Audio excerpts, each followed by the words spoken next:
Izilo Mzansi 98.0 The Difference. Kon Bab'Ntembe sinaye la endlini zomsakazo. Sikubingelele Bab'Ntembe, sikwamukele emsakazweni kuyintokozo siphinde sibe nawo usukwini namhlanje. Ngiyabingelela Buhle, bingelele kubalaleli bomsakazo Izilo Mzansi. Bingelele. Sengihamba noAsanda manje. Asanda, sanibonani nonke bafowethu. Siyavuma baba. Sikhona bonke abafowethu labashutha. Yes, kumnandi kakhulu smile to the camera. Alright, manje Bab'Ntembe umlaleli nje oqalayo ukulalela mhlambe udidekile simasithe ithinta isinto masikhuluma ngoBab'Ntembe sikhuluma ngobani sizokhuluma ngani osukwini lwa namhlanje. Ngiyabonga kakhulu uma ngabe sikhuluma ngoBab'Ntembe sikhuluma ngoBab'Ntembe ogqoke isintu umuntu wesintu njengoba ngelapha ke emsakazo namhlanje studio sizokhuluma zona indaba zesintu ukuthi nje sixoxe ekakhulukazi ke sivulele inkundla kuwena mlaleli ukuthi ubuze lokho ongathanda ukubuza ukwazi sivulelekile kwezesintu asingeni ke emaphusheni asingeni futhi kwezomlando manifuna umlando thintani babujele uyacacile manifuna amaphupho thintani ubuhle ngiyadla angakaphothuli naBab'Ntembe so kusazophothula so nje bese chazile kuBab'Ntembe ukuthi na kanjani ukhona ukhonela wena noma ngabe yini ofuna ukuyibuza mayelana nesinto noma ngabe yini ofisa ukuyazi nokufezekisa nje umcimbi otheze ukuthi ufezekisa kanjani ukhona uBab'Ntembe sikhona ku WhatsApp 06382084448 ungathumelela nje umyalezo wakho okanye uthumelele ivoice note yakho kuwena wenze sure ukuthi uthumelele ivoice note uvela uhlalo dabeni ebese uBab'Ntembe ezokwazi ukukusiza Bab'Ntembe khona enye imethod ebengithanda ukuthi sisebenzise mhlambe izolunga mhlambe sithathe imibuzo emibili noma emithathu ebese siyaphendula emva kwemibuzo emithathu khona sizokwazi ukuthi mhlambe sizama ukucover abalaleli abaningana so nakuma voice notes nama messages ngokunjalo so sasa imiyalezo emithathu ebese uBab'Ntembe eyakwazi ukuthi akuphendule 0604807164 amaphupho nje bese shela uBab'Ntembe ukuthi siyaxolisa kakhulu asakaphothuli kuleyo department so ungabuza nje noma ngabe yini ephathelene nesinto Izilo Mzansi sawubona sanibonani madodakazana sanibonani nodokotela yebo baba siyabingelela ukatsheni ngilayilindelana zingelwayo Nkosiyami ngizocela nje ukubuza imibuzo ethayibe emithathu kodwa ngizozama ukuthi ngifinyeze dokotela uNtembe ngicela ukubuza kuyenzeka yini emlandweni noma esintwini ukuthi ngizale indodakazi ibe neshwa nomshophi ukuthi ingagani izifike izingeni lokuthi mhlambe izifunele yona iqhova mhlamba ngisekho mina njengomzali umzali akasekho isizenzela nje ithole nabafowabo noma nenganza kwabo ithole iqhova nala la ithola khona bese ifike kubafowabo sithi ifuna bazoyifakela abantu abadala umuntu ongaganile kuyenzeka na afakela abantu abadala eyintombazane okwesibili makwenzekile sesingganiwe wachithwe unkosikazi oqala mhlambe ke ngaphinde ngathola owesibili kuloko ochithekile oqala mase ingane zakhe zimakhela umuzi ozimakhela wona angakhelwa yini akhelwe ingane zakhe indodana yami noma yakhe naye inalo nelungelo ukuthi imfakele abantu abadala ingaxoxisananga nami noma ingayitholanga kumina imvume izenzele yona okwesithathu ogcina kuyenzeka yini mhlawumbe emndenini uma kunomshophi obukeka njengokuthi amadodakazi alomndeni anesiphiwo sokuzala ekuzalele ekhaya azihlawulwe ingane akugezwa mizi esimweni esinjalo wena umuntu omdala ekhaya lo mshophi onjalo uyakwazi ukuvala uvala wenze njani noma kwenzakalani kuloso simo sinjalo ukuze nqambeke isimo sinjalo singaqhubeki ngiyabonga Siyabonga kakhulu Gatsheni Siyabonga kakhulu mlaleli embuzweni uqala la ekutheni intombazane iyakwazi yini ukwakha umuzi bengifisa ukuthi ngiphindule ngamafuphi ngenxa yesikhathi kodwa enye into ikuphoqa ukuthi uchaze ukuzokuzukale kahle isizathu esenza ukuthi intombazane kuthiwa ayiwakho umuzi kukhona isiko elisuke licabanga ukuthi lo wesifazane njengoba engenandoda uzohluleka ukuhlonipha umuzi wethongo ngokuthi ngenxa yokuthi uzothi mase sena umuzi ebese buye futhi emema amasoka ukuthi ezofika ngaphakathi egcikeni kwekhaya okuyona into engamungelekile. Liye lithi ke isiko macabanga bese linquma lithi intombazane ayiwakho umuzi.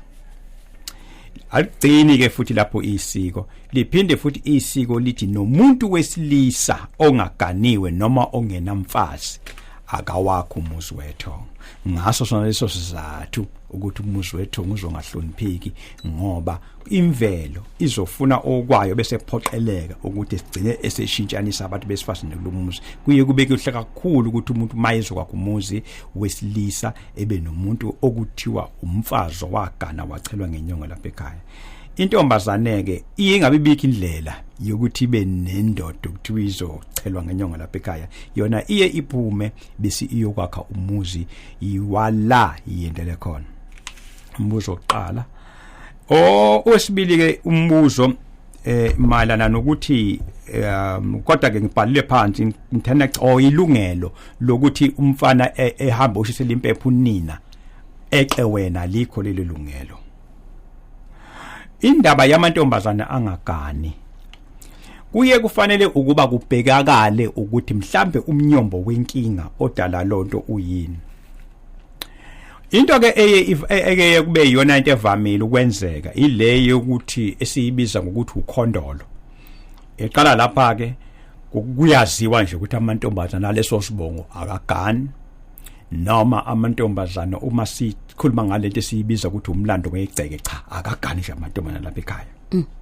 Kuye kufanele ukuthi ke uma ngabe wenza lonto okusho ukuthi kunesimo sokuthi umsamo wonakele. Ngoba umsamo uma ungonakele kufanele ukuthi ukwazi ukuthi umise zonke izinsika zalapha ekhaya amantombazane gane abafana abagane uma beganwe uma ngabe kukhona okuxhugayo kulensika emalana nesibhuda kube sekuthiwa kumsamo wonakele. Kufanele ukuthi kuye kuthiwa kumsamo kufanele ukuthi ulungiswe uhambisana leso simo. Lento ke indaba yokhondolo ngixele kwabesifazane iye mhlambi idalwe mhlambe izinto ezumkhokha ofana nalo. Kukhona abantu besifazane mhlambi abafakabi bangakwazi ukugezwa ebese ke manje ke bengayivezi inhlanhla kulabo abaganile nabantu besifazane abafa bengaganile.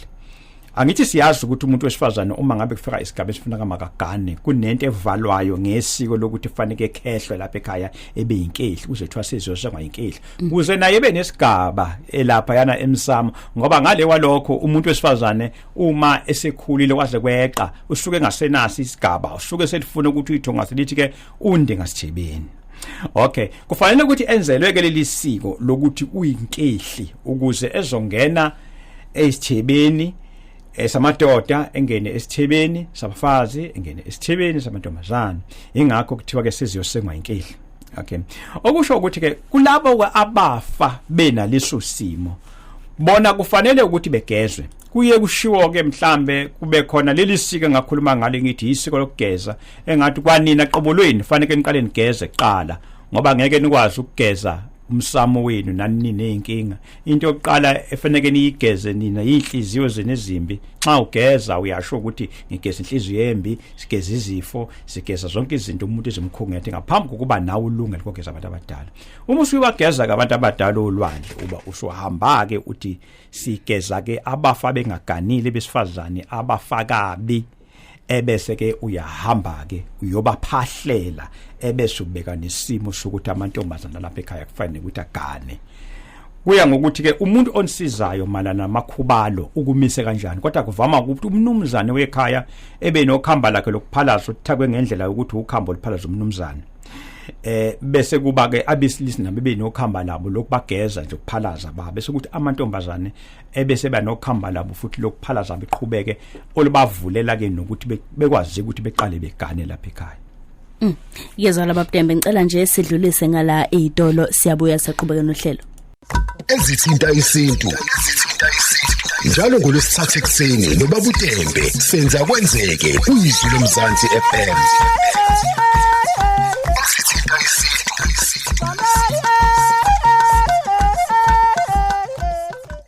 Umsakazo wakho zolomzansi 98.0 FM njengoba seyishilo insimzabelo nguthethi into isintu noBab'Ntembe khona Bab'Ntembe ushune sithe sikhuphuka ngawo namhlanje sithomlaleli sosatha abalaleli abathathu umlaleli uzobuza umbuzo owodwa and then nomunye umlaleli siphinde sithathe omunye uBab'Ntembe uzolinda abalaleli bazobe bathathu nembuzo yabo emithathu khona sizokwazi ukuthi sikwazi ukuthi sikhave abalaleli abaningi so siyacela nje umlaleli mengena athi nje nqampu umbuzo owodwa ebese nolandelayo kanjalo bazobe bathathu ngaze umzothi nginetiya ngobuze ngelasebuzo alright so manje selapha kwaThapha umbuzo oqala uthi sawubona Bab'Ntembe noBuhle ngicela ukubuza ukuthi uma ufuna ukwenza itiye lokubonga nje kwabangasekho ungeke uhlabe umuzi ukwenza nje ibrayi ngenyama ethengiwe ebese ugaya isiZulu ngotshwala ungeke ufune ukushisa impepho ngoba wesilisa engekho egcekeni ngifisa ukwazi ukuthi kuyofinyelela yini kubona abangasekho kunomhlaba ngicela nje ubaba engeluleke ngalokho nokuthi ngibekani kumsamo okuhambisana notshwala besizulu umbuzo oqala loyo ngizobheka oSibili uthi senza Kwenzeke ngicela ukubuza ukuthi uma ngithelwe ngenyongo yenkomo hayi yembuzo kusho ukuthi angicacile yini ngokwesiko owesithathu uthi amen studio ngicela ukubuza Bab'Ntembe izingane ezitholakala emshadweni omhlophe kungashadwanga ngokucaca lezo izingane ezakubo kwazo noma ezakumalume. Ngiyabonga ngicela ukuqala ngombuzo wokugcina eza kubonina lume lezo izingane isuke itholakala ngalomshado ke wesilungu akuwona umshado omhlophe owentombi nto umuntu wesifazana ongenangane umshado omhlophe lo yelesicawini ngale kwalokho kisibhekuza ngale kwalokho ke wesilungu umshado lo ke ongangeni isikweni kusho mosho wesilungu awushadile ebese ngiza ke ukulokuqala othi uma ngabe ungezoyishisa impepho uzothenga inyama ngabe wenza lokhu esikhasake sikhuluma ngakho eqale noma esikhathini esiphambili sokuthi umsamo akufanele ukuthi kome emsamo ngabe bikho lutho uma ngabe uzothenga izinto nje uyibeke khona emsamo ngabe wenza utshwala ngabe ufaka ukudla kuzodliwa emsamo kuthiwa uphahla noma ngabe kuthiwa ukwenza yona inyama ke lezoyilengisa emsamo ngabe wenza lokho okuzojabulisa ithongo ebese ithongo liletha ke inhlanhla ngoba kukhomba ukuthi kusho ukuthi umsamo nonakile ize zingebe bikhi inkulumo ongaya ngazo ngenyama ebumva emsamo yokuluma uthi uthetha idlozi kodwa kwenza lokhu kugcina ukuthi umsamo nje kuphela ube nendlela yokuthi nonakile. Okay, owesithathu umbuzo ngicela ngikhuluma. Okay, uthe wathelwa ngenyongo yenkomo hayi yembuzi yenkomo ayembuzi ayembuzi yeso kusho ukuthi akacacile yini ngokwesiko. Yebo, igaba zomgcaco zehlukene phela kukhona lokho kuthiwa umchanguzo ila khona kubikelwa khona ithongo ukuthi nangu umakoti ozongena lapha ekhaya kwenziwa khona ngembuzi. Umgcaco ila uyise wentombazane esuke ezokwethula intombazane ethongweni lapha ekhaya okwenziwa esibayeni bese kunike imukela uyise umfana lapha ekhaya okusho ukuthi kukhona isigaba abangazange besifeze noma isigaba baseqa uma ngabe benzigcine besebenzisa inkomo kuphela bangayisebenzisa imbuzi. Alright, sisatha nje imibuzo emithathu ku WhatsApp bese siyabuya siza kuma calls singiyabingelela studio owomndeni wathatha itshe egcekeni wahamba nalo emva kokufihlwa kukamama ngathola late ukuthi wayemthwebula ngilungisa kanjani ngingakwazi ukwenzela umama izibani. Alright, sibheke oSibili uthi sanibona studio ngicela ukubuza ukuthi kuyiqiniso yini ukuthi uyakwazi ukuphahla entabeni if umsamo wasekhaya ungcolile eduze nesihlahla uphathani uma uyophahla khona kumele kube yinini ekseni noma emini noma ntambama. Ngiyabonga. Owesithathu uthi sawubona Buhle noBab'Ntembe ngicela ukubuza uma ingane kufanele ibongwe komalume wayo kwenziwa njani. Ngiyabonga. Ngiyabonga kakhulu manje umbuzo oqala ukuthi wenze njani ngomuntu osuke ethwetshuliwe sikuphendule ngesonto edlule sathi kufanele ukuqala ni decide ukuthi ngabe nikhuluma nenyanga ezokwazi ukuthi ilanda isithunzi sakhe bese ibile esimeni sakhe ngoba lo muntu usuke engafili kodwa futhi usuke esehlukanisiwe nabantu abaphila umuntu ophakathi nendawo usuke esakha ithunzi. Uma ke nimbuyisa nizobe nisebenzisa amandla amakhuba lenyanga bese buya ngaphakathi ke bese buye zibe umuntu uzophila kanye nani. Uma ngabe kuukuthi kuyahlulekeka lokho kufanele ukuthi nithathe inkuku ezimpangele kuqala isigaba sokuqala nimenzele lokhu ukuthi nimchazele ukuthi cha njengoba ke sesenze lesisiko lokuthi sithi thina siyakuphelezela ngaze ngachaza ngathi isiko lo emakholweni baye noma kulabo abantu abasondayo bathi isidlo sani isidlo sakhe sesidlo sokugcina umuntu masegula kakhulu unimukaliswa isacrament makubonakala ukuthi yebo yena uyaphila kodwa akasekho ngokweqiniso bese benzela khona ukuthi absolutely be umuntu oseshonile bese kuyimayinza izinto zakhe nanenze njalo kuba nenkuku empangele ethathwa ibeke egcekeni bese kuba nemgilingwane yenziwayo bese iyadedelwa lo nkuku uma isiyenziwe lo mgilingwane le nkuku ayihlangani nezinye inkukhu elapha egcekeni iye ingene emahlathini bisidingolwa zilwane ilapho umphefumulo wakhe okuye kukholakala ukuthi ingeso sikhathi kusohamba ke manje usuya manje kwelamathongo ebese niqala ke nenza leli siko lokuthi niyomlanda ngehlahla lomlahla nkosi nizomfaka ngaphakathi ekhaya bese nimenzela imisebenzi yakhe. Umbuzo wesithathu umalana nokuphahla lokho esithi ukuphahla entabeni.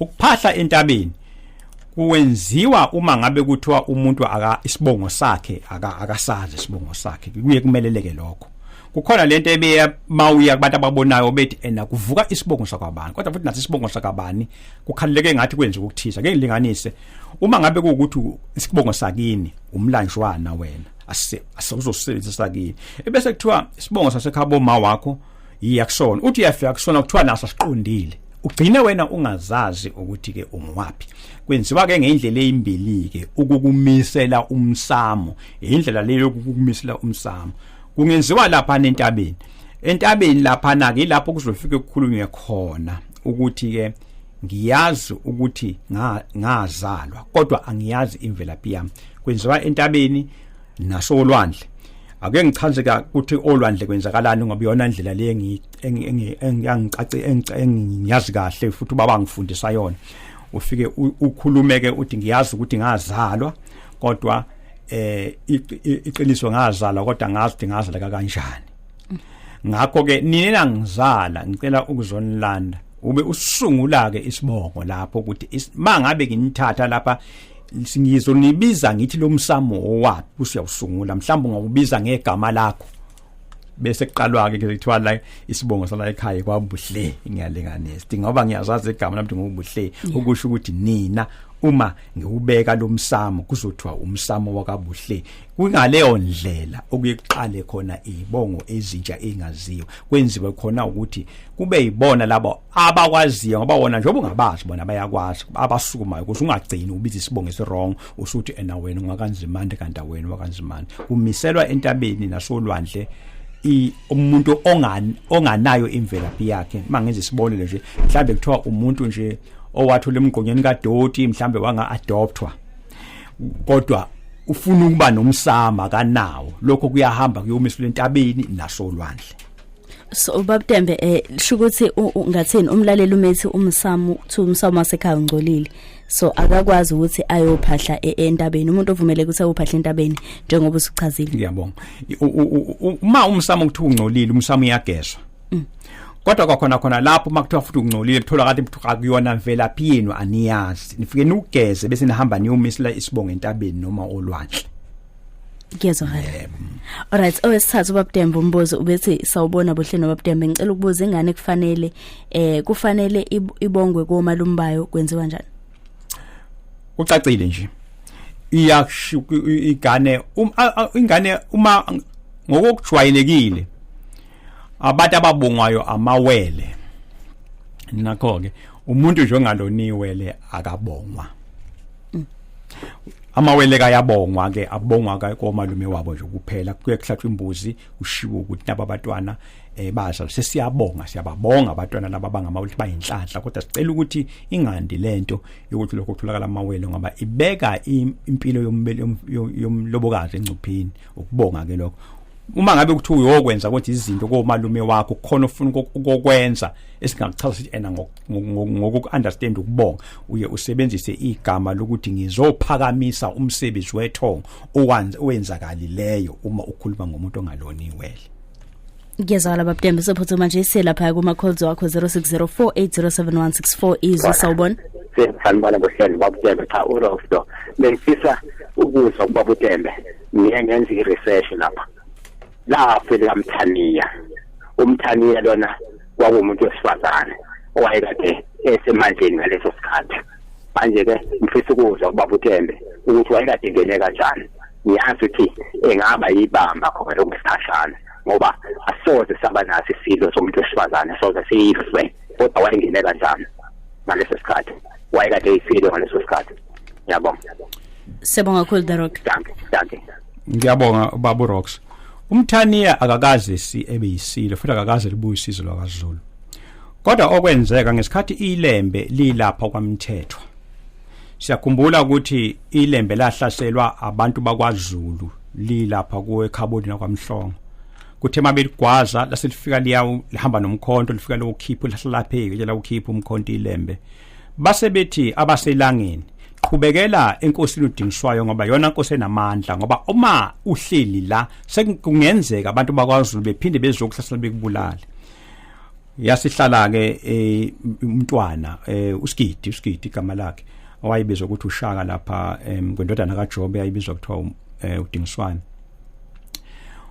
Wahamba unina kaSenza ngakhona osengathi ukhulu wakhe uShaka wayese ethumela ukuthi akalandwe ezombona mayelandwa kwafika wavalelwa lapho wakusho ukuthi washushumbiswa wafika wavalela lapha na ke elawini lakhe ke ubanike uMthaniya. Makufika ke lapha ke elawini likaMthaniya bese beyaxoxa ke semxoxela umlando wakhe ukuthi yena uyizibulo likaSenza ngakhona uSigujana wabe eyinkosana esebekiwe okusho ukuthi wayesethi ngokomthetho njoba uyizibulo wena ufana ngawuphethe umbuso kaZulu ke okusho ukuthi ke base bezwa kuMthaniya ekhuluma nelembeke base bethi ufuya impaka ngoba kuzwakala ukuthi ubembuzo ukuthi athi ukhuluma bathi cha engakhuluma nomuntu base bethi kusho ukuthi ufuya impaka ngesikhathi ilembe sethisuka kwamthetho libuya nebutho ukuthi ibutho lezici lethi umbuso kaZulu selithi ke ilembe ke elikaMthaniya ngoba uyena owacaba indlela yokuthi ilembe lize lazi ukuthi lizaleke kanjani kwaZulu kwaba unina khulu ukhulu walo owayibizwa ukuthi ngomthaniya. Right, msasa nje kuphela imzuzu esele ngaphambi selibombane ihora le-10 kule mzuzu nje emithathu esele singababamba abalaleli ababili 0604807164 siza ukuthi uthini wakho umbuzo kuBab'Ntembe izwe sawubona. Yebo sawubona sisi. Yes baba. Ukhuluma noSithole. Yes John. Hello. Yes baba. Ngicela ukuzwa ukuthi uma ufikelo ukuthi uye kuthandaza olwandle ngabe ikhona yini inkinga uma uyisukela nje wena kungekho siprofeti esiphumile ufika nje uhambe uyothandaza olwandle mhlawumbe ke noma kukhona izinkinga ke uyazama ukuphuma kungaphumeki kuzona.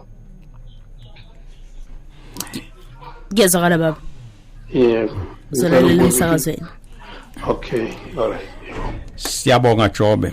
Kukhona lento engangayichaza la ngangichaza ngayo indlela yokukhuluma kwemimoya yethu ngabe yobungoma nokuhlukana kwabo ubungoma amathambo ukubhula abaluzo kwelezo zinto ngabe sengikhuluma ngokucabanga ngathi ukucabanga kungukulinda impendulo evela ekujuleni kwelamatho okusho ukuthi uma ngabe ucabanga mhlambe ngezinto ezizingqinamba nezinkinga usuke ubhekene nazo kuyenzeka ukuthi lokho okufikayo emqondweni kuye kuthatheke ngokuthi kuyizona impendulo zokuthi abantu abadala sebefikile ke bona bathi bese bethi hamba kuyolwandle okusho ukuthi into mhlamba basuke beyivusa ingacishe ihlobane nale yokuthi izinto zakho wena ziyoxazula olwandle ngendlela efana ukuthi mhlambe for example iyona indaba yesibongo lengacacisekile uma kade uya olwandle kufanele uthi bogogo nomkhulu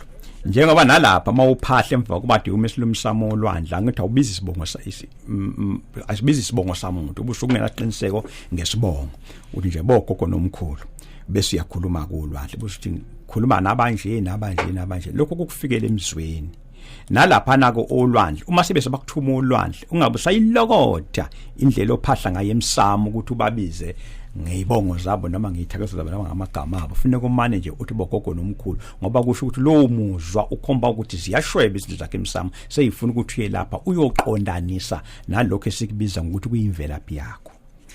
Right, nangomunye Bab'Ntembe uthi hi baba ngithola abantwana ekhaya omdala untombazane owesibili umfana owesithathu wadlula engakazalwa ngifisa nje ukubenzela ukuthize like iphandla ngikwenza kanjani lokho ngiyabonga. Ngiyabonga igxathu elibalekile lelo lokuthi ngavele abantwana abasuke bahamba emhlabeni bengafakwanga iphandla igxathu lokuqala ukuthi uqala bafake iphandla zabo bese kuyima obalandelisa ke ngemisebenzi ke yabo yokuthi yobahlanganisa nethongo ngoba basekho. Alright sigezalo Bab'Ntembe ngazi noma singamtshontsha yini oyedwa wayilesi salinde udla ngamandla sikubingelela emsakazweni Buhle ke ngizwe uBab'Ntembe uma ekhuluma ngamathuna o iliba o ingcwaba ecophelela kakhulu ngabe ukhona yini umehluko kulamagama. Yebo ingcwaba ila kwafihlwa khona umuntu osukumazi ithuna ila khona kulele khona abantu abangabazi abahlezi sidlula ngamathuna ko radio kumolo namathuna lawo bese kuthi amaliba bekuvame lonto ukuthi ilumbaniswe nabantu okwafihla abantu abangamawele noma abantu abahamba benemimoya kubizwa kuthiwa amaliba lapho abantu abathathwa ngokuthi abanemimoya abantu abahamba emhlabeni bengawabonanga amalanga abafana nababaphuma bese kuba zingane ngithi ingane uma ngabe izalwa iyaqala yegonqwa lapha yaqala ngaphambi kokuba kube inkaba ngapha buphumele ngaphandle uma idlula emhlabeni kuyekuthiwa lapha bekwe khona kuyekuthiwa iselibeni. Alright libumbene hora leshumi nomuvu sekhona udla ngamandla neindaba zokubumbana kwehora. Sithinta njengamanje Sishayela ucingo ku 060 480 7164 060 480 7164. Sakazo wakho izolomzansi 98.0 FM isikhombisa nje kuphela imzuzu elibumbene ihora leshumi nomuvu njengoba seyishilo inzimi zabelungu sihleli nayo Bab'Ntembe la sizosiza wena noma sizolekelelana nje ngazo indaba ezithinta isintu ukuthi Bab'Ntembe asicobelele ungakwenza nje ukusishayela ku 060 4807164 thina wakho umbuzo owuphathele uBab'Ntembe khumbula ushine sikhuphuka ngawo sisazama ukubambisana la sinoBab'Ntembe ukuthi sisasimbuze emithathu kubalalela abathathu abahlukahlukene ebese siyakwazi ukuthi uBab'Ntembe akuphendule khona sizokwazi ukuthi sithi sikhave isikhathi sebebaningi abalaleli asebesezakalile 0604807164 okanye nje ushiyela umyalezo wakho lapho ku WhatsApp 063820844 noma nje ungasithumelela ivoice note yakho okanye umbuzo wakho 06048076164 izilomzansi sawubona sawubona. Alright waphunya kumlaleli tetela nangomunye ngena 0604807164 kanye umbuzo wakho lapha ya ku WhatsApp 063820844 izi sawubona. Yes baba. Asanda lapho ngibingelele noBab'Ntembe dokotela. Yebo baba. Ubizo wami. Madlandoni. Lo kanti ngeke. Baba. Bab'Ntembe ngicela ukuthatha nje umbuzo owodwa nje othanda ukubalulana mangicabanga. Yebo. Inkukhu Bab'Ntembe zezizulu engiyifuyile. Ukhona ezizalwe enye inkukhu zasala zawu 3. Nazi into ezinzile Bab'Ntembe zithe seyikhulile zabeka amaqanda zakhamisela ndawonye. Zikhamiselile manje ndawonye zontathu. So manje ngazi lento noma ikhona into echaza noma nje into enganankinga. Awuhlazela Bab'Ntembe ngiyabonga. Sibonga kakhulu baba. Ngiyabonga kakhulu. Uma ngabe kuukuthi ilwane akufani noma mhlawumbe imbuzi mhlawumbe ilandela incela kwenye imbuzi. Kusuke kuchaza lokho ukuthi umuzi usemathubeni ngokuthi wande.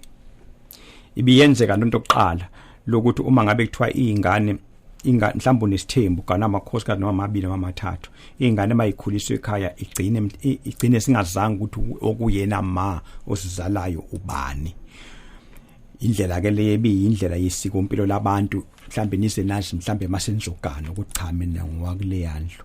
Uma ke kukhona izinto ezifana nalezo isuke ikhomba ukuthi kusemathubeni noma mhlambe kuphenduleka lo wambuzo kokuthi uma ngabe mhlambe kade ninenkinga lapha ekhaya mhlambe ukuthi inhlatho yokuganwa ayinawo noma abafazi anabo noma abahlali kusho ukuthi leyo nkinga ithongo seliyibonile singakwazi ukuthi ibuye ikwazi ukuxazululeka bese umuzi uyaqhubeka wanda.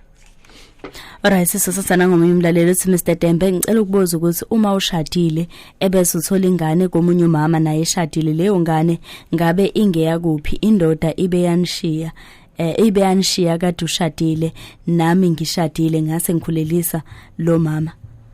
Right, sobheko wesibili uthi ngibingelele Buhle noBab'Ntembe ngashada esontweni umyeni wami wathenga indawo endaweni iyasemakhaya engakaqala ukwakha kodwa esebekiwe washona indodana waba namandla wakha wacela okay wakha ngicela nje ukubuza ukuthi kumele sisebenzise siphi isibongo. Nangowesithathu uthi ukuthola Bab'Ntembe nosisi ngicela nje ukubuza ukuthi kuvumelekile yini ukwenza umsebenzi wokuhlaba ehlobo ngoba kuthiwa asuke ngekho amathonga. Okay, uthi asuke ngekho amathonga. Ngiyabonga lokho. Noma kumlaleli oqala engazange evese ukuthi umshado abawushadile umshado wesilungu noma umshado wesizulu na. Kodwa uma nishade umshado wesintu umfazi wachelwa ngenyongo ekhaya. Uma wena uzala ingane emfazini wacelwa ngenyongo leyo ngane yalo ndoda ibizwa kuthiwa nje ivezandlebe. Okay ke manje ke umbuzo wesibili uchazile umlaleli uchazile bathi bashade esontweni ukuthi bashade umshado wesilungu. Ingane kusho ukuthi mayakho umuzi wasekhabonina. Ngicela ngikhumbuze isithathu. Okomalume owesithathu uthi ngicela ukubuza ukuthi kuvumelekile yini ukwenza umsebenzi wokuhlaba ehlobo. Isizathu esenza ukuthi umsebenzi wakhe wenziwe ebusika ukuthi uma wenziwa ehlobo izulu kunamathuba amaningi ukuthi lidume besiyonakala inyama ikakhulukazi uma kusuke kwenziwa umsebenzi omkhulu tholakala ukuthi inyama iziduli zabasali ke kugwenyweke ukuthi umsebenzi wenziwe ebusika ukuze inyama ingonakali ileso isizathu kuphela. Ngale kwalokho umsebenzi ungawenza noma kunini uma kuukuthi lo nyama ngeke nigcine isikhathi eside ilapha mhlambe izifikele ukuthi yonakaliswe ukuduma kwezulu.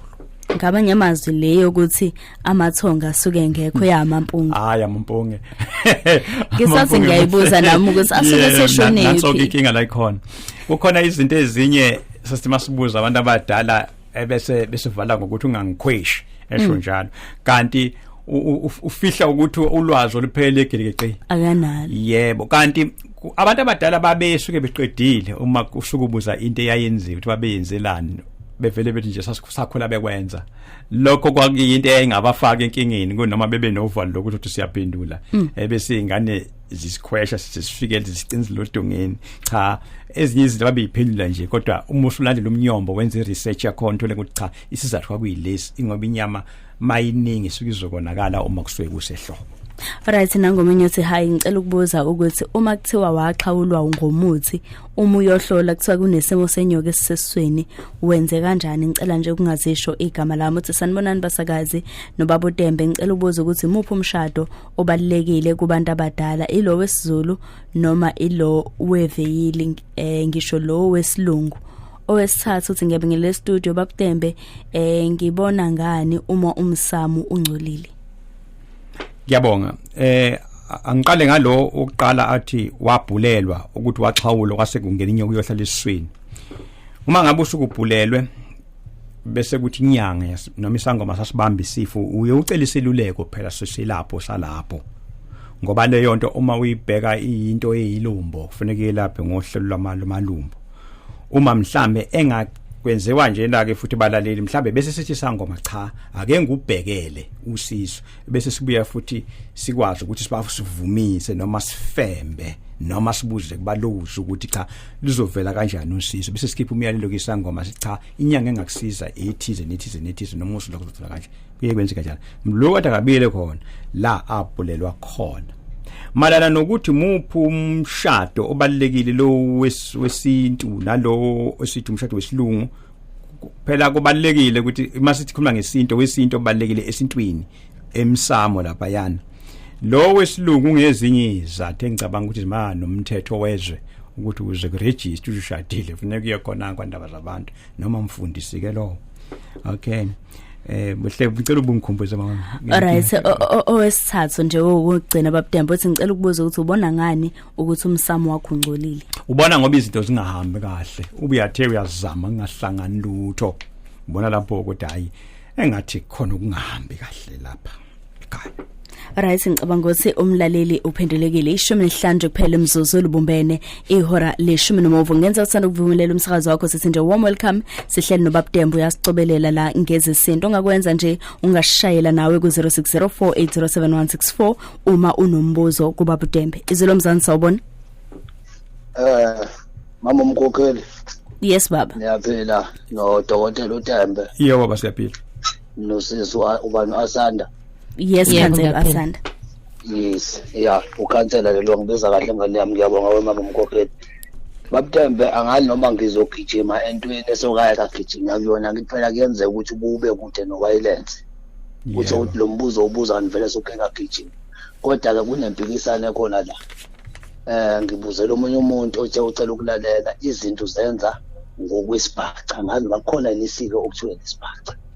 Ngoba lento ibuye ngidede wona Bab'Ntembe ukuthi kunesintu noma isintu nesiko ngithi izinto ezihlukene ngoba lento bengicela ngazi ukuthi ungathi ungichazela ngokuthi isintu ungayichaza ukuthi lapha iwelele kwisifenda noma kwisiZulu noma kwisipondo noma kanjani. Ukugeza Bab'Ntembe mawuthi ushonelwe indoda mase uyogeza yimiphi namiphi imicibikisho eyenziwayo noma ikuphi okubalekile makuthi uyogeza ngokuthi ushonelwe indoda yakho umuntu wesifazane. Ngicela ungichazela nje kulo ndawana mhlawumbe uzoyizwelana ngoba mina ngike ngamkhela phezulu kodwa ngokuthi akakholwa ukuphuma kulo wami umlomo ngasethi makakahlale phansi alalele ke mhlambe ke uzozwakala ukuthi yena neyithola kuwena kumi kanjani angazi noma kuzwakeleni uDr uTembe. Yebo wasizwe. Siyabonga. Okay. Amabhaca amaZulu ngikholwa kakhulu ukuthi mayifuna ukulandela indlela yamasiko awo kufanele elandele eyenze ngosiko lwesiZulu. Mangikhuluma ngosiko lwesiZulu ngikhuluma labo abawulibo lika Luzimane okuzaleka kuze kufike kuZulu futhi nabo isiko labo abalilanda emuva kubenguni abenguni ke bona nje bakuthiwa singabantu. Umnguni uyena ozalontu uthiwa umnguni kantu ukusho ukuthi ngikhuluma lapha ngolibo olulodwa olufanayo kusukela kuntu amanguni amaZulu amabhaca isiko labafanele lifana ngoba ngachaza ke phela ngathi khona isiko khona umkhuba khona isiko impilo khona imithetho yalezo zizwe bese kuba khona izinto esizibizwa ngokuthi ukucibisa njalo njalo kuyihambe hambe bese gogo kancane kancaneke. Okay, malana nokugeza kuyindlela nje eqondile uma ngabe kufiwe abantu badla amakhangala ngakusasa ekseni bavuke lapho ke bese belinda isikhathi leso ke esifanele sokuthi sebezilile bakhala kwanela ebese kufuneka imbuzi ukuthi bageze bahamba bathatha imbuzi eyodwa nje bonke emndenini bese behamba bogeza emfuleni ngoba ke kodwa ke izingane igezwa kuqala kuba yizona izingane bese ke makumfelwa bengumfelwa makumfelokazi bese bomfelokazi njalo kuye kufikeneke ukuthi ke bese kuba uma umuntu efelwe imfazi ekhaya kufanele yogezwa futhi kuba kwakhe umfazi bafike nabo bazi begeze ngesiko labo ngokuvamile ke kube bethethe yona lo mbuzi bebeka inyongo ngaphandle bese yakahamba ogeza umkhwenya wabo bese buya ngaphakathi ke ngene ngaphakathi ekhaya ke cha ke bese kuba kuhle kuyinto nje enganzima kakhulu kulokho konke. Alright, sizoqhubeka nje sithatha omunye umlaleli ku 0604807164 okanye nje sithumelele umyalezo wakho lapha ku WhatsApp 0638208448. Izolo mzansi sawubona. Ngibingelele sesibuhlena uAsanda Bab'Ntembe. Yebo ma. Siyavuma. Ngicela ukubuza Buhle noBab'Ntembe noAsanda kodwa bathi uBab'Ntembe phela usinika ilokhuzana. Yes ma. Mhlahlandlela. Baba uNtembe ngicela ukubuza ngizaliwe la umuntu owekade eganile ingacacile ngoba ngithi uthi uBab'Ntembe umuntu ebhaliwe lokubuza iphoyisa engakhishwa ngenyonga akashadile lo muntu angithi baba kunjalo. so ngazalwa after that ke mina seshonile lo ubaba wakhe ke umbhalo baba bebhalile bangakayilandi ngisho incwadi ngoba yena webiza isibongo sakhe indaba ina njengoba uma ayebiza lesibongo sakhe naye futhi uma wakhe bengashadile kushuthi into ukukhondolo mawibuka ngiyokuzalela ekhaya kushuthi ukuzalelwa ekhaya ngoba manje naye uma wakhe ngathi naye waye umuntu owengenabani wagcina naye ehlala emzini ehlala nomuntu wazala ingane yabona kwakhishwa mhlawumbe lokho kwakhishwayo mhlawumbe amahlawula I don't know ngoba ngangakabi khona ngangakozalwa mina then ke uma wami ke naye futhi yena lo ma wakhe washona futhi ubaba wabo bese bancane bengangenisa esikoleni naye waphinda naye wathola umuntu wayohlala naye wathola abantwana wagana into kanjalo khishwa la umahlawula waphinda naye futhi washona futhi lo baba lo abemganile phela wazi wathola ubaba wami azange ke endleke lutho nje wasihlawula kwawuphela but inkingani la sizobiza siphi isibongo asinalo manje komalume thina asinali komalume ngoba nabafowabo sebashona bonke so asazi ukuthi masithi nje ukuthi ufuna kumemeza ikomalume lakho uzomemeza liphi ikomalume ngoba kusho lento nje iningi mawufika eshona emuva ngoba nabo ke lapho kubo kakhulu asikwazi nakhona babhubha abantu ngoba le ndaba yokuthi abantu babhubhe bonke into kanjalo nje asinayo umhlahlandlela ngempela ukwazi ingqikithi yabo inte kanjalo okwesibili ngicela ukukubuza if ungayenzelanga ingane yakhe intombazane umhlonyane iyona kuphela phakathi kwabafana kunawo yini umthelelo wokuthi kuvaleke yonke into uyibone ngathi iphenduka ubumphuphe umhado lo kanje ngiyabonga ngizolalela redini baba Sibonga kakhulu yoma uma ngabe nisazi isibongo sikakhulweni ukhulu lo ozala unyoko nizosebenzisa leso sikhulu leso sibongo esizala nizosebenzisa isibongo ukhulweni wayebithi isibongo sasekhabonina kusho ukuthi nosebenzisa isibongo sasekhabonina wakhe ukhulu lo ngoba naye wayemlanjwana ngale kwalokho uma mhlawumbe uthi anisathi inhlobo isibongo senze lasike libizo engingachazela umlaleli malana nendaba yokuwakhiwa komsamo uma kukuthi isibongo awuzazi ukuthi ungakwabani okay ukuthi ke bengikhohle Buhle umbuzo mase umuntu esebuza izinto eziningi ubuze le yokuthi mawukuthi ingane yakho yenzela umhlonyana yebo kumhlonyana uyisiko kukhona okuye kuyimphazamise umntwana malana naso ohleleni lwakhe lokuba umuntu wesifazane mhlambe kuyenzeka omunye mhlambe engabe nawo kwanhlata yamendo okwesibili okungenzeka noma esekhona emendweni tholakala ukuthi abatwana kabathuli okunye okungenzeka kube khona futhi imendweni ongaba yisona ilokho ukuthi kube khona ukungazwani phakathi kwakhe nomkhuyana wakhe ngoba lento isuka idunga ukuthi kukhona isiko akufanele ligcinwe ngaphambi kokuba eyogana. Alright, nangomunye uthi sanibona emsakazweni nginenkinga ngicela ukubuza nginenkinga ngebiza isibongo sasemshadweni kagogo kepha ugogo wayethola ubaba wayetholwe ubaba kwesinye isibongo naye futhi ubaba akashadile nomama mina ekuphi Bab'Ntembe engingakwenza ngiyabonga. Alright, so isibili uthi mangenza uthi ngiyabingelela Bab'Ntembe sisibuhle kanye noAsanda ngicela ukubuza kuBab'Ntembe ngaphunyelwa isisu manje kuthiwa leyo ngane kumele yenzelwe iladi manje ngicela ukubuza ngilenze kuphi kababa wengane noma ekhaya komalume ngoba umama wayengaganile kubo kababa ngicela ukubuza ngingakwazi yini ukwenzela umama izibani omalume bengakaze bamenzele ngiyabonga bekumbuzo wesibili lo Bab'Ntembe ncazi. Okay ushuthi oqala umbuzo kuleyo ukuthi ufuna besebenzisa isibongo sasekhabonini usebenzisa isibongo sasekhabonyoko umbuzo nokuqala ungibuza wona okusho ukuthi ke umbuzo silandelayo umbuzo isibongo nizosibuza sakomalume wakho sasekhabonyoko futhi lokho ukuthi ningamenzela yini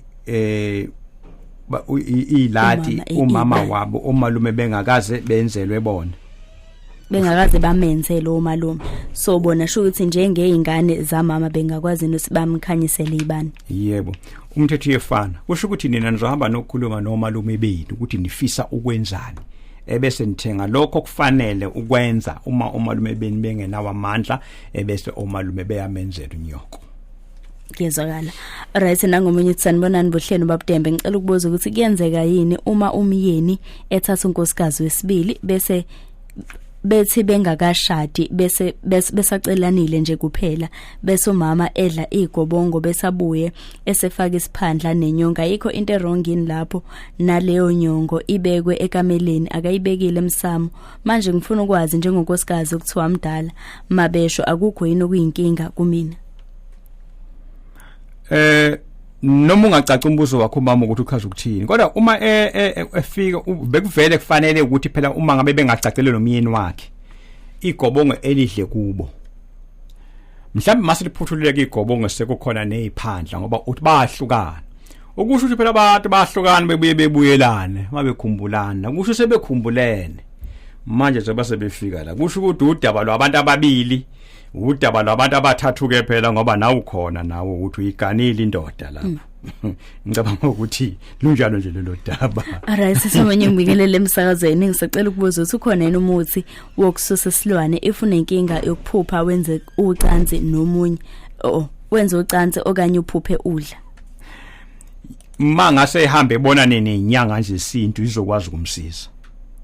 Alright, sengibingelele Buhle noBaba lapha e-studio, ngicela ukubuza ukuthi kusho ukuthini alright siyayigodla le yamaphupho ngoba ngiyabona ukuthi ubuza iphupho. Uthi ngiyabingelele emsakazweni uma ekhaya kunomuntu okhipha isisu wasigqiba khona egcekeni inkinga ezoba khona inkinga izoba khona zizobhekana naye lowo muntu noma zizobhekana nathi sonke egcekeni, kanti leso simo silungiswa kanjani futhi? Kufanele ukuthi lo khipha isisu ehambe yohlawula lapha ekhaya ukuthi wabulala umuntu ebese umntwana lona enzelwa isiko lakhe lokuthi efaka isiphandla bese enzelwa umsebenzi ukuthi akasekho emhlabeni. Alright, Mr. Ntembe, ngicela ukubuza ukuthi makukhona abaxabanayo la ekhaya abaphila inhlambuluko yenziwa kanjani? Sekukhona umsebenzi ke esifisa ukwenza kodwa kukhona abangezwana ekhaya, ngenze njani? Ngifuna ukwenza umsebenzi wethongwa kodwa abahlali nami egcekeni linye kodwa abahlali nami egcekeni linye kodwa sesanweba igceke, ngenza kanjani?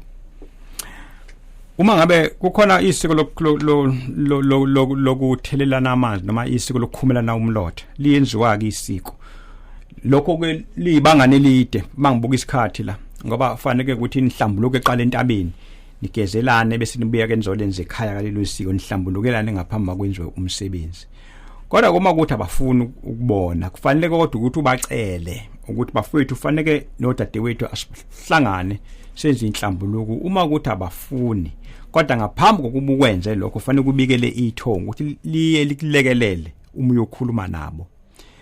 Kodwa uma kuwena onayo kulula kufanele wena uvele uyoxolisa kubona bese uqhubeka kwenza umsebenzi wethongo. Alright, ngicahlambe singamntshontsha Bab'Ntembe yedwa sesawubona sesibuhle noBab'Ntembe. Ngisacela ukubuza umuntu wesimame akhipha isiso uyayageze kanjani? Iyahlupha lengane iyabuya kuyena uthi ngiyabonga anonymous.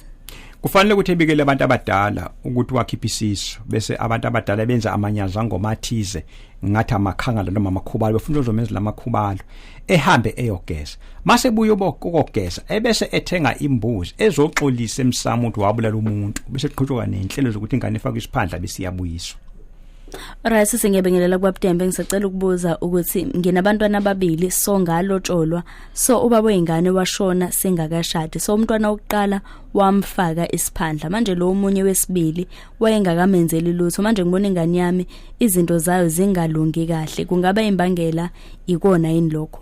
Kufanele ukuthi umntwana umenzele isiphandla emsamo wakini ngoba lo mntwana lo wakini ngokwesibongo ngoba ningacacile nalo ndoda.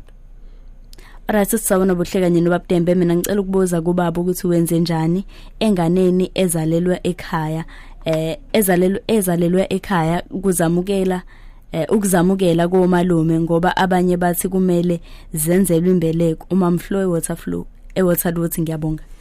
Ngiyabonga, kufanele ikhishwe ingane zikhishwe zonke ingane ngembuzi eyodwa ekhabonini nani bese nizimukela ngala ngembuzi eyodwa futhi kubola sizalwa khona. Emva kwalokho ke ingane nengane isiphandla ezokwenzela sona kubola izalwa khona. Right, singiyabingelela Bab'Ntembe, ngicela ukubuza makukhona umuntu wasekhaya odlala ngamadlozi njengoba esewathathile emzini wami wawabopha ngingenza kanjani? Kufanele nihambe niyowageza olwandle njengokulanda umsamo kabusha ebese nibiza inyanga ezovala ukuthi bengaphindi bethathwa abantu abadala ekugcekeni. Alright, sanibona studio, ngicela ukubuza mina nomyeni wami sashade esontweni sasesiphuma umuzi wethu. Ngicela ukubuza ukuthi sivumelekile yini ukwenza umsebenzi. Cha Bab'Ntembe mhlambe ungamphendula emva kwendaba eyifingqiwe. Msakazo wakho ezolomzansi 98.0 FM munye nje kuphela umzuzu ligamenxa ihora lishumi nomuvo. Sibonga kakhulu kudla ngamandla na kanjani malibombani ihora lishumi nambili akanaso isizathu sokungabuyi azogcwalisela. Bab'Ntembe ukukhumbuza nje umbuzo uthi sanibonana estudio, ngicela ukubuza mina nomyeni wami sashade esontweni sasesiphuma umuzi wethu. Ngicela ukubuza ukuthi sivumelekile yini ukwenza umsebenzi wesintu. Uma ngabe siciciyela futhi nawe makoti uyimisele ukuthi uyofela kulondoda, nayo indoda ithi hayi umntakwethu lo uyofela kumina, ningakwenza ukuthi lowo muzi nuubike. Sikhumbule ukuthi nihlezi njengomfazi nendoda kodwa nicacile.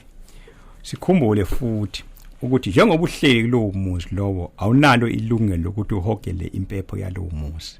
Ngokwesiko noma ngokomthetho bekufanele ukuthi makushisa impepho kulowo muzi nophumele ngaphandle komuzi ukuze ungayihogeli impepho yakulowo muzi ngesizathu sokuthi uma kwenzeka nihlukana kuyodingeka futhi manje ukuthi uhambe ulandelwa zimpepho zakweminye imizi okuyokwenza ukuthi kukuvalele inhlanhla yomendo ngolunye usuku.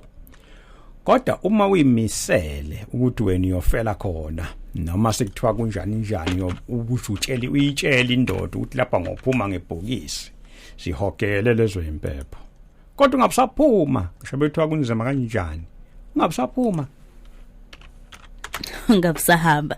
Alright, sesifike mafetheleni Bab'Ntembe ngenxa yesikhathi. Mhlambe nje umlaleli ngiyabona abalaleli mningi imiyalezo esingakwazanga ukuthi sifinyelele kona. Mhlambe umlaleli osafuna ngathini ukuxhumana nawe Bab'Ntembe, sicela nje ushiyele inamba zakho la engakuthinta khona. Yebo ngangifowela abalaleli, inombolo yami ithi 082 597 6669 082 597 6669. Yabonga kakhulu balaleli, benani uNkulunkulu asanda uhle nabafowethu lapho abasibhenga amakamera. Hey kunzima ukusebenza ngaphansi kwengcindezi yamakamera. Hey Bab'Ntembe ulokuthi kancane phinde uthi smile to the camera.